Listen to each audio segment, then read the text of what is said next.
Asdiqa, salam alaikum, bonjour ou bonsoir les amis, j'espère que vous allez bien. En tout cas, c'est ce que je vous souhaite et pour le meilleur de tous les cas, bien sûr. Bienvenue sur votre chaîne Bled Magharibia qui attend, comme toujours, vos encouragements en la partageant autour de vous, auprès de vos connaissances, auprès de vos proches, auprès également de tous les gens que vous connaissez, auprès de vos alentours et surtout pour ne rien rater et ne rien manquer des dernières nouveautés de votre chaîne, abonnez-vous et faites abonner justement tous vos proches, tous les gens que vous connaissez pour y être informés très rapidement et ce en toute primeur bien entendu. Merci de nous recevoir chez vous et parmi vous une nouvelle fois. Pour ma part, je suis ravi, heureux et content de vous retrouver. Cette 305e vidéo vous propose toujours votre ce qui fait débat, c'est-à-dire votre CQFD, ce qui fait discussion entre nous à chaque fois et à chacune de nos rencontres.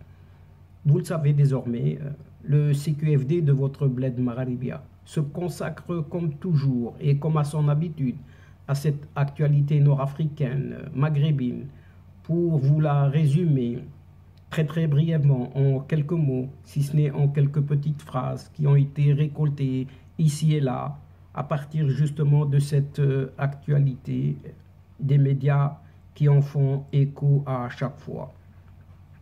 Ce CQFD se penche, une fois n'est pas coutume, sur cette conférence, oui, une conférence tenue devant les étudiants de l'université de Harvard par cet ambassadeur marocain permanent aux Nations Unies qui dénonce dans cette conférence l'enrôlement militaire des enfants par ce qui est appelé ce front du Polisario.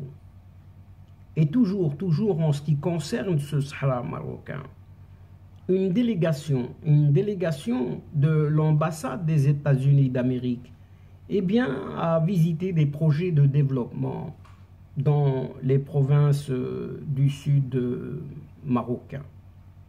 Ainsi, chers amis, l'ambassadeur représentant permanent du Maroc auprès de l'ONU, Omar Hillel, donc oui, c'est de lui qu'il s'agit, a été jeudi dernier l'invité d'honneur à une conférence organisée par l'université de Harvard-Boston à l'initiative du collectif des Marocains étudiants de Harvard Kennedy School et du Massachusetts Institute of Technology, ce fameux MIT.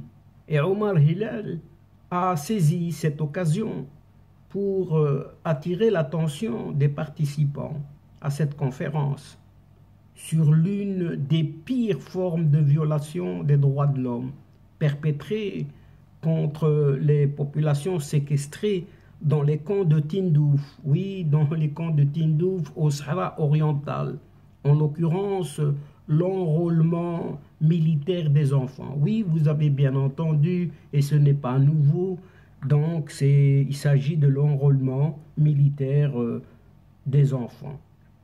Et Omar Hillel a dans ce sens lancé un appel pour la mobilisation des étudiants par-delà les Marocains au sein de cette université de Harvard, mais également à l'ensemble des universitaires américains, afin de joindre leur voix à celle des acteurs internationaux pour demander l'arrêt de l'enrôlement militaire de ces enfants de Tindouf, au Sahara marocain donc, Sahara oriental, pardon, et exiger le retour au banc des écoles comme tous les enfants du monde.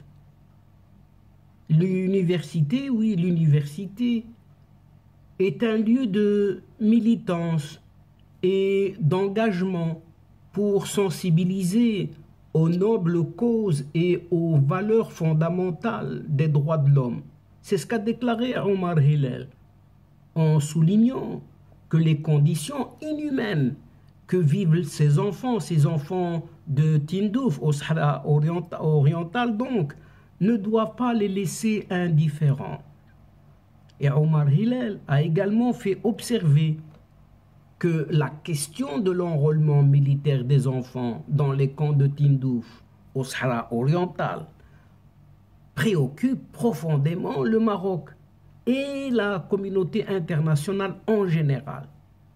En exposant des photos, oui, il a exposé des photos de jeunes enfants, preuve à l'appui, en treillis militaire, portant des armes, dans des parades et s'entraînant militairement dans les camps de Tindouf. Et à cet égard, il a attiré l'attention de l'audience sur la gravité de l'assujettissement de ces enfants à l'endoctrinement fanatique et à l'entraînement militaire, et ce en violation flagrante des conventions des droits de l'homme, des conventions des droits de l'enfant, des résolutions du Conseil de sécurité et de plusieurs déclarations internationales. La connivence de ce Polisario, oui, la connivence de ce Front Polisario avec les groupes terroristes dans la région sahélo-saharienne est avérée, mettant en évidence pleinement la responsabilité internationale directe du régime de cette Algérie, oui, du régime de cette Algérie, qui est une partie prenante, car cet enrôlement militaire forcé des enfants se déroule sur son territoire, sur cette Algérie. En tout cas, c'est ce qu'a dénoncé Omar Hillel. Durant cette conférence, plusieurs jeunes universitaires ont exprimé leur indignation face à l'enrôlement militaire de ces enfants, leur exploitation et leur implication dans ce conflit, soulignant qu'il s'agit d'une pratique qui devrait être condamnée par toute la communauté internationale. Ces mêmes étudiants, oui, ces mêmes étudiants, se sont également interrogés sur le devenir de ces enfants, endoctrinés militairement, et l'impact de cet enrôlement dans le prolongement de ce conflit, du conflit artificiel, créé de toutes pièces par cette Algérie. Et donc ce conflit artificiel entretenu sur le Sahara marocain, justement. Et par ailleurs, l'ambassadeur Omar Hillel a mis en relief et en évidence les priorités du Maroc à l'Organisation des Nations Unies en matière de développement durable et de maintien de la paix surtout.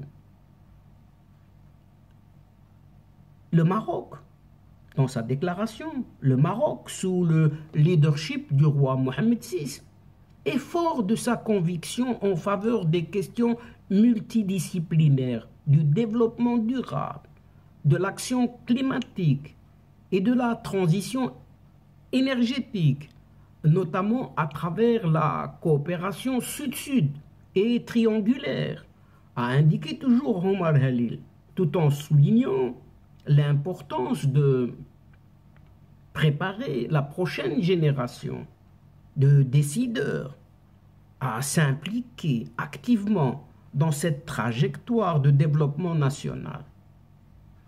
Et s'agissant des missions de maintien de la paix, le diplomate, donc Omar Hillel, a indiqué que le royaume marocain s'est investi pleinement depuis 1960 déjà, depuis 1960, dans le maintien et la construction de la paix, en contribuant à plusieurs opérations de maintien de la paix. Oui, opérations de maintien de la paix, ces fameuses OMP, particulièrement en cette Afrique.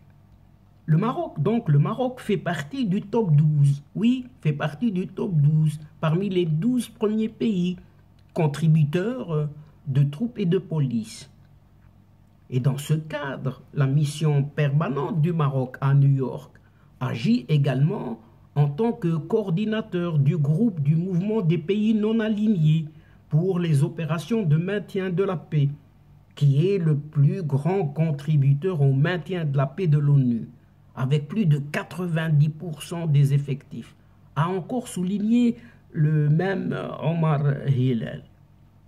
Cette conférence se voulait tout simplement une plateforme interactive pour connecter les universitaires de Harvard et de MIT, ainsi que celle de la région élargie de Boston, avec la mission permanente du Royaume du Maroc à New York, et d'échanger autour des priorités de la diplomatie marocaine au sein des Nations Unies et sur la scène multilatérale. Cette même conférence s'inscrit dans une série de rencontres intitulées Moroccan Forum Discussion Series, que le collectif des Marocains étudiants de Harvard Kennedy School et du Massachusetts Institute of Technology, ce fameux MIT, organise avec plusieurs responsables publics et meneurs d'opinion, créant ainsi un espace collaboratif et interactif autour de sujets d'intérêt divers pour les futures générations de dirigeants sur un large éventail de disciplines. Mais alors, du côté marocain, oui, tout à fait du côté marocain, ceci se passait aux États-Unis, mais du côté marocain, une délégation de l'ambassade des États-Unis d'Amérique s'est déplacée cette semaine à Laayoune et Dakhla pour rencontrer les bénéficiaires des programmes de développement économique. Et tous ces programmes sont soutenus par et à l'initiative de partenariat des États-Unis au Moyen-Orient, ce fameux MEPI, comprenant les plateformes numériques Dakhla Connect et Laayoune Connect, ainsi qu'un programme de formation professionnelle pour les jeunes sans emploi. Donc ce voyage d'affaires de 4 jours, apprend-on ce vendredi dernier d'un communiqué de cette ambassade américaine, a été couronné par la cérémonie de remise de diplômes. Oui, cérémonie des remises de diplômes au profit de 50 jeunes entrepreneurs de la ville de Dakhla. Ces jeunes diplômés ont bénéficié d'une formation en marketing digital, ce fameux e-commerce et réseautage, visant à stimuler la croissance de leurs entreprises grâce à des séminaires de 3 jours qui se sont déroulés entre avril et décembre 2021. Cette cérémonie s'est tenue dans les locaux du Centre régional d'investissement. Oui, dans les locaux du Centre régional d'investissement, ce fameux CRI, de la région Dakhla Ouad el-Dahab. Cette cérémonie lancée il y a un peu plus d'1 an. Enfin, ces cérémonies et ces plateformes lancées sur du numérique à Dakhla Connect par exemple, visent à faciliter le contact des entreprises locales avec les partenaires d'affaires potentiels, notamment les investisseurs étrangers. La plateforme fournit justement à Dakhla Connect également des informations essentielles sur la région aux investisseurs, prestataires, fournisseurs et entrepreneurs potentiels. En octobre dernier déjà, la plateforme, cette fois-ci de Laayoune Connect, a été lancée sur les mêmes bases.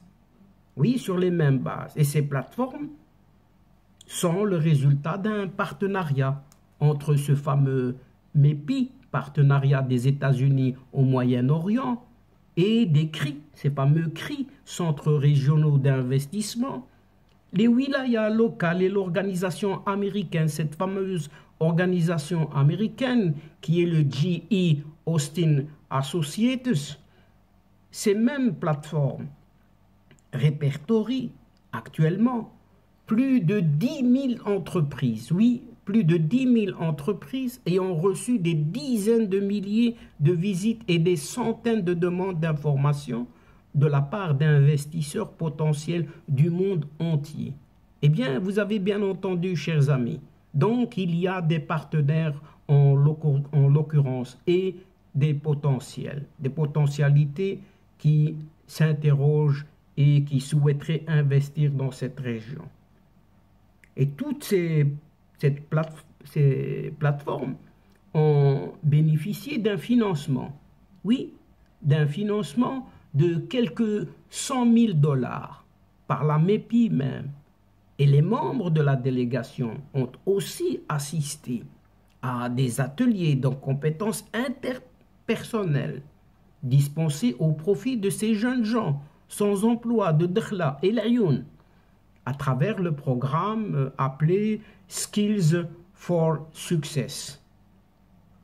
Ce programme exécuté par Amidist a été subventionné par ce fameux MEPI à hauteur de 1 350 000 $ et devrait profiter à quelques 900 jeunes, oui, pas moins de 900 jeunes sans emploi dans les prochaines années, particulièrement des femmes et des personnes à besoins spécifiques.